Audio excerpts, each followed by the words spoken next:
බෲස් ලී කියන නම ඇසූ පමණින් ඔහු ගැන නොදන්නා කිසිවෙකු මේ ලෝකයේ නොමැති තරම්. බෲස් ලී කියන්නේ සාමාන්‍ය රංගන ශිල්පියෙක් නෙවෙයි.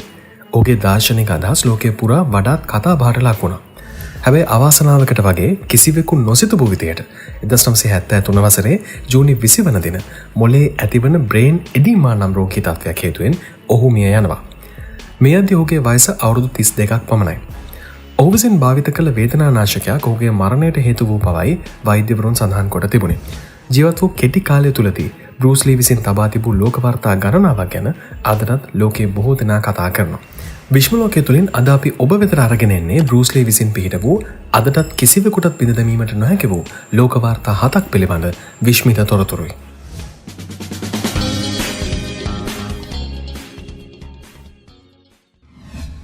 අංක 7 කිලෝ 45ක වැලි බෑගයක් පා පහරකින් බිඳ දැමූ ලෝකයේ පළමු පුද්ගලයා ඔහුයි. කිලෝග්‍රෑම් 45 කියලා කියන සුළුපටු වරක් නෙවෙයි. ඒ වගේම තමයි ඒ විදියට වැලිපිර වූ බෑග් එකකට පැත්තෙන් පහ පහරක් එල්ල කරලා එක පහරකින් එය බිඳ දැමීමත් සුළුපටු කටයුත්තක් නෙවෙයි. මාෂල් ආර්ට් කලාවේ ප්‍රවීණයෙකු වූ බෲස් ලී එම දුර්ලභ දක්ෂතාවය දක්වලා තිබුණා. ඇත්තටම මේ වාර්තාවෙන් ඔබට වැටහෙනවා ඇති ඔහුගේ පා පහරක් කෙතරම් ප්‍රබලද කියලා. බෲස් ලී ඔහුගේ මේ හැකියාව කිහිප වරක්ම සිය ප්‍රේක්ෂකයන් ඉදිරියේ ප්‍රදර්ශනය කරලා තියෙනවා. අංක 6 නන්චක්කුවක් භාවිත කර වැඩිම බලයකින් පහර දීමේ වාර්තාව. නන්චක්කුවක් හැසිරවීම කෙතරම් අපහසු කටයුත්තක්ද යන්න සටන් කලාව හැදෑරූ ශිල්පීන් හොඳින්ම දන්නවා.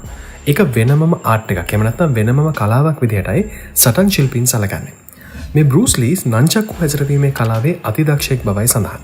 ඔහු පිටුවා ඇති වාර්තාව අනුව ඔහුට පවුම් 1600ක බලයකින් නන්චක්කුවකින් පහර දීමේ හැකියාවක් තිබිලා තියෙනවා. එයත් ලෝක වාර්තාවක් ලෙසයි සැලකන්නේ. බෲස් ලීගේ මේ වාර්තාව බිඳහෙලීමට තාමත් කිසිවෙකුට අවකාශ ලැබිලා නැහැ. අංක 5 තත්පරයකදී වැඩිම 1 ඉන්ච් පහරවල් ප්‍රමාණයක් එල්ල කිරීම. 1 ඉන්ච් පංච් ලෙස හැඳින්වෙන මේ පහර චීන මාෂල් ආර්ට් සටන් කලාවේ එහෙම නැත්නම් කුන්ෆු සටන් කලාවේ උගන්වනු ලබන ඊටම වේගවත් පහර දීමේ ක්‍රමවේදයක්. සාමාන්‍ය මේ ප්‍රහාර ක්‍රියාත්මක කරනු ලබන්නේ සෙන්ටිමීටර් 15ක පමණ ඊටම ළඟින් සිටයි. කොමුණත් බෲස් ලී මේ වාර්තාව පිහිටවනු ලැබුවේ තත්පරයකදී 1 ඉන්ච් පහරවල් 9ක් එල්ල කිරීම මගින්. ඔව් එක තත්පරයකදී ඔහු පහරවල් 9ක් එල්ල කරනවා. මේ තරම් පුංචි කාලයක් ඇතුළතදී පහරවල් 9ක් එල්ල කරනවා කියන එක කොයිතරම් දක්ෂකමක්ද කියන එක ඔබට අනුමානයෙන් වුණත් වටහා ගන්න පුළුවන් ඇති. ඔහුගේ මේ අති වේගවත් පහර දීම කිලෝග්‍රෑම් 75ක් බර පුද්ගලයෙකුව මීටර් 5ක් 6ක් අතර දුරකට විසිවී යාමට තරම් බලවත් බවයි සඳහන් වන්නේ. අතින් සිදු කරන මේ පහර දීම පහර දෙන්නාගේ සම්පූර්ණ ජවය ඇඟිලි තුඩු දක්වාම රැගෙන එන සුවිශේෂී ක්‍රමයක් ලෙසයි සැලකෙන්නේ. ඒ වගේම තමයි මේ පහර එල්ල කිරීමට දැඩි සංයමයක් තිබිය යුතුයි කියලාත් සඳහන්. අංක 4 ලෝකයේ බලවත්ම අත්පහර තිබූ පුද්ගලයා බෲස් ලී. බෲස් ලීව හැඳින්වුවේ ද ඩ්‍රැගන් එම නැත්නම් මකරා යන නාමයෙන්. ඔහුගේ බොහෝ සිනමා පටවලට එන්ටර් ද ඩ්‍රැගන්, වේ ඔෆ් ඩ්‍රැගන් වැනි නාමයන් ලැබීමට හේතු වුණෙත් ඔහුගේ තිබූ සුවිශේෂී සටන් විලාසය සහ අති වේගවත් බවයි. බෲස් ලීගේ අත්පහරක් පවුම් 750ක් තරම් වේගවත් බවට නිරීක්ෂණයන් තහවුරු කර තිබුණා. මෙවැනිම වේගෙන් අත්පහරක් එල්ල කළ හැකි තවත් එක පුද්ගලයෙක් ගැන ලෝක වාර්තා ඉතිහාසයේ සඳහන්. ඒ තමයි 20 වන සියවසේ හොඳම බොක්සින් සූරයා ලෙස හඳුන්වන ඔලිම්පික් ශූර කැසියස් ක්ලේ. නැත්නම් ඔබත් මමත් මොහොමඩ් අලි ලෙස හඳුන්වන ලෝක පූජිත බොක්සින් ශූරයා. ඔහුගේ පහරක්ද බෲස් ලීගේ මෙන් පවුම් 350ක් වන බවයි සඳහන්. හැබැයි වැදගත් කාරණය තමයි බෲස් ලීගේ සහ මොහොමඩ් අලිගේ ශරීර බරෙහි අහසට පොළොව වගේ වෙනසක් තිබීම. බෲස් ලී කියන්නේ බරින් පවුම් 130ක් පමණ වන බවයි සඳහන්. නමුත් මොහොමඩ් අලි බරින් පවුම් 260ක් කියන්නේ බෲස් ලී වගේ බරින් දෙගුණයක්. බර වැඩිවීමත් එක්ක පහරක වේගය සහ ජවය සාමාන්‍යයෙන් වැඩි අකයක් ගන්නවා. ඒ නිසා ලෝකයේ වේගවත්ම අත්පහර ඇති පුද්ගලයා ලෙස සැලකෙන්නේ බෲස් ලී. එකල ප්‍රසිද්ධ කාරණයක් වුණේ ඔහුගේ සටන් විලාසයේ තිබූ අව්‍යාජ බවයි. ඔහු සමග රංගපෑ බොහෝ සටන් නළුවන් සටන් හදාරපු අය. චක් නෝරිස්, ජිම් කෙලි වැනි ඔහු සමග රංගපෑ අය හොඳින් සටන් කලාව හදලා තිබුණා. ඒ වගේම තමයි ඔහුගේ ප්‍රතිවාදයෙන් ලෙස රංගපෑ බොහෝ නළුවන් රංගපෑමේදී වැරදීමකින් හෝ බෲස් ලීගෙන් සැබෑ පහරක් වදීවි කියන දැඩි බයකින් රංගනයේ යෙදුණු බවත් සඳහන්. අංක 3 බෲස් ලීට තත්පරයක් තුලදී පාපහාර 6ක් එල්ල කිරීමේ හැකියාව තිබුණා. තත්පරයක් තුල පාපහාර 6ක්. ඔබේ කනට ඒක ඇහුණ හරි. බෲස් ලී තත්පරයක් තුලදී පාපහාර 6ක් එල්ල කිරීමට සමත්කම් දක්වා තිබෙනවා. බෲස් ලී විසින් තබන ලද මේ ලෝක වාර්තාවත් අදටත් කිසිම කෙනෙකුට කඩන්න බැරි වෙලා තියෙන්නේ. ඔහු විසින් ස්කිප් සයිඩ් කික් ලෙස ඔහුටම ආවේනික වූ පහරක් හඳුන්වා ගත්තා. ඒ අනුකරණය කිරීම බොහෝ අපහසු දෙයක් බවයි වාර්තා වන්නේ. වරක ඔහු විසින් මේ වාර්තාව පිහිටවීමට කරන ලද අත්හදා බැලීමකදී මේ ස්කිප් සයිඩ් කික් පහර එල්ල කළ අවස්ථාවක පවුන්ඩ් 200ක් එම නැත්නම් කිලෝග්‍රෑම් 90ක් බර පුද්ගලයෙකු ආරක්ෂිත ආවරණයක්ද සහිතව මීටර් 20ක් තරම් දුරකට විසවී ගිය බවත් සඳහන්. ඔහුගේ මේ පාපහර කෙතරම් ප්‍රබලදැයි ඔබට වටහා ගන්න එය හොඳම උදාහරණයක්. අංක 2 පුෂප් වැඩිම ප්‍රමාණයක් විවිධාකාර ලෙස සිදු කළ හැකිවීම.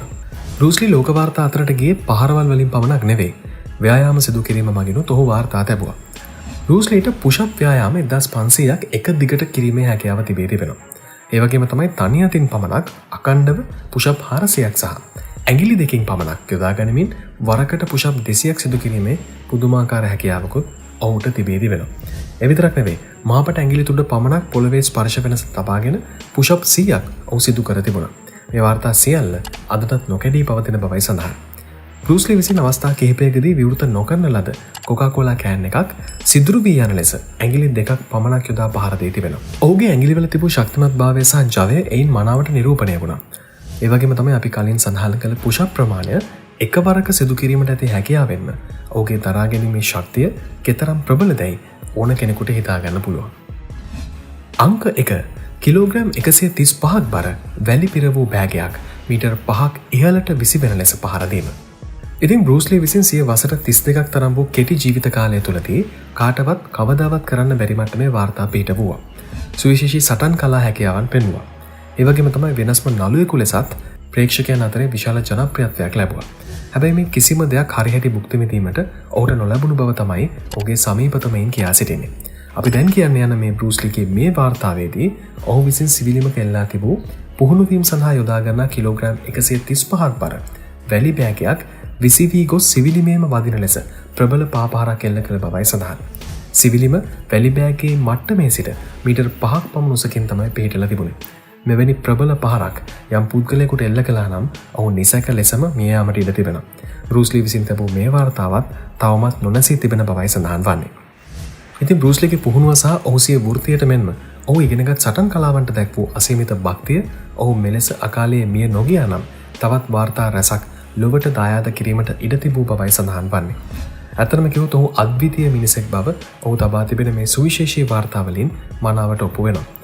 නළුවෙකු ලෙස ලෝකයේ පුරා ඉතාම ජනාදරයට පත්ව බෲස් ලී ඉපදුනේ 1940 වසරේ නොවැම්බර් 27 වෙනිදා. ඒ ඇමරිකාවේ සෑන් ෆ්‍රැන්සිස්කෝහිදී.